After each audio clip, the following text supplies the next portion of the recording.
Thank you. Thank you, Ian, for that kind introduction. And may I say, trying to follow Bono reminds me of the story of the actress Zsa Zsa Gabor's fifth husband, who on their wedding night said, "I know what I'm supposed to do, I just don't know how to make it interesting." So, anyway.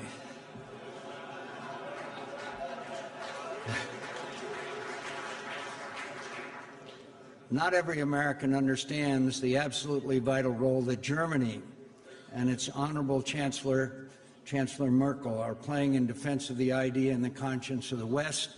But all of us who do, let me say thank you. My friends, in the 4 decades I have attended this conference, I cannot recall a year where its purpose was more necessary or more important than this panel is going to ask us to consider whether the West will survive.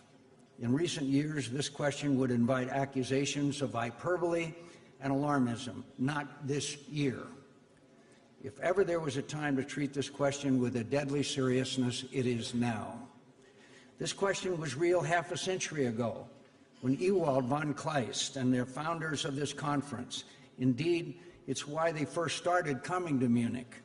They did not assume that the West would survive because they had seen its near annihilation. They saw open markets give way to beggar thy neighbor protectionism and the poverty that imposed. They saw a world order fracture into clashing ethnic and nationalist passions and the misery that brought. They saw the rise of hostile great powers and the failure of deterrence and the wars that followed. From the ashes of the most awful calamity in human history was born what we call the West, a new and different and better kind of world order, one based not on blood and soil nationalism or spheres of influence or conquest of the weak by the strong, but rather on universal values, rule of law, open commerce, and respect for the national sovereignty and independence. Indeed, the entire idea of the West is that it is open to any person or any nation that honors and upholds these values. The unprecedented period of security and prosperity that we have enjoyed for the past 7 decades didn't happen by accident. It happened not only because of the appeal of our values, but because we backed them up with our power and persevered in their defense. Our predecessors did not believe in the end of history or that it bends inevitably towards justice. That's up to us. That requires our persistent, painstaking effort, and that's why we come to Munich year after year after year.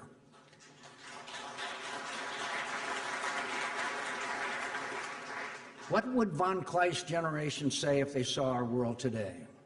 I fear that much about it would be all too familiar for them, and they would be alarmed by it.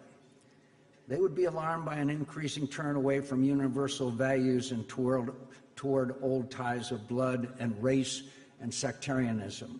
They would be alarmed by the hardening resentment we see towards immigrants and refugees and minority groups, especially Muslims.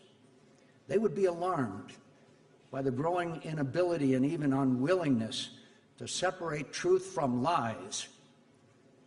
They would be alarmed that more and more of our fellow citizens seem to be flirting with authoritarianism and romanticizing it as our moral equivalent. But what would alarm them most, I think, is a sense that many of our peoples, including in my own country, are giving up on the West, that they see it as a bad deal that we may be better off without, and that while Western nations still have the power to maintain our world order, it's unclear whether we have the will. All of us must accept our share of blame for this turn of events. We grew complacent. We made mistakes. At times we tried to do too much, and at others we failed to do enough. We lost touch with many of our people. We've been too slow to recognize and respond to their hardships. We need to face up to these realities, but this does not mean losing hope and retreating. That we must not do. I know there is profound concern across Europe and the world that America is laying down the mantle of global leadership. I can only speak for myself, but I do not believe that that is the message you will hear from all of the American leaders who cared enough to travel here to Munich this weekend. That's not the message you heard today from Secretary of Defense Jim Mattis. That's not the message you will hear from Vice President Mike Pence. That's not the message you will hear from Secretary of Homeland Security John Kelly. And that is certainly not the message you will hear tomorrow from our bipartisan congressional delegation. Make no mistake, my friends, these are dangerous times, but you should not count America out. And we should not...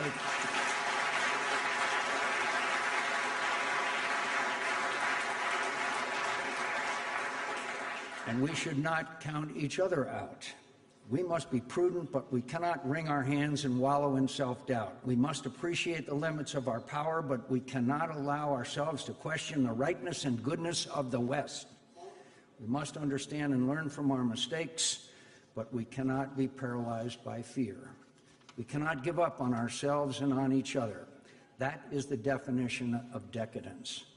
And that's how world orders really do decline and fail.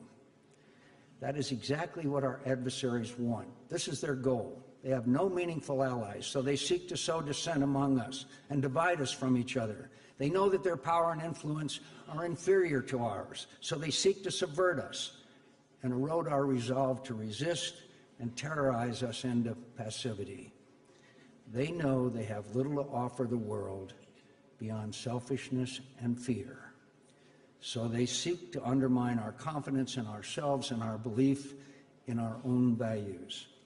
We must take our own side in this fight. We must be vigilant. We must persevere. And through it all, we must never, never cease to believe in the moral superiority of our own values, that we stand for truth against falsehood, freedom against tyranny, right against injustice, hope against despair, and that even though we will inevitably take losses and suffer setbacks through it all, as long as people of goodwill and courage refuse to lose faith in the West, it will endure.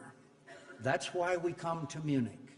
That's why we come to Munich, year in and year out, to revitalize our common moral purpose, our belief that our values are worth the fighting for. Because in the final analysis, the survival of the West is not just a material struggle. It is now, and has always been, a moral struggle. Now more than ever, we must not forget this. During one of the darkest days of the early Cold War, the great American novelist William Faulkner delivered a short speech in Stockholm upon receiving the Nobel Prize for Literature. "I decline to accept the end of man," Faulkner said. "I believe that man will not merely endure, he will prevail. He is immortal, not because he alone among creatures has an inexhaustible voice, but because he has a soul, a spirit capable of compassion and sacrifice and endurance. Even now, when the temptation to despair is greatest, I refuse to accept the end of the West. I refuse to accept the demise of our world order. I refuse to accept that our greatest triumphs cannot once again spring from our moments of greatest peril as they have so many times before. I refuse to accept that our values are morally equivalent to those of our adversaries. I am a proud, unapologetic believer in the West. I believe we must always, always stand up for it, for if we do not, who will? Thank you.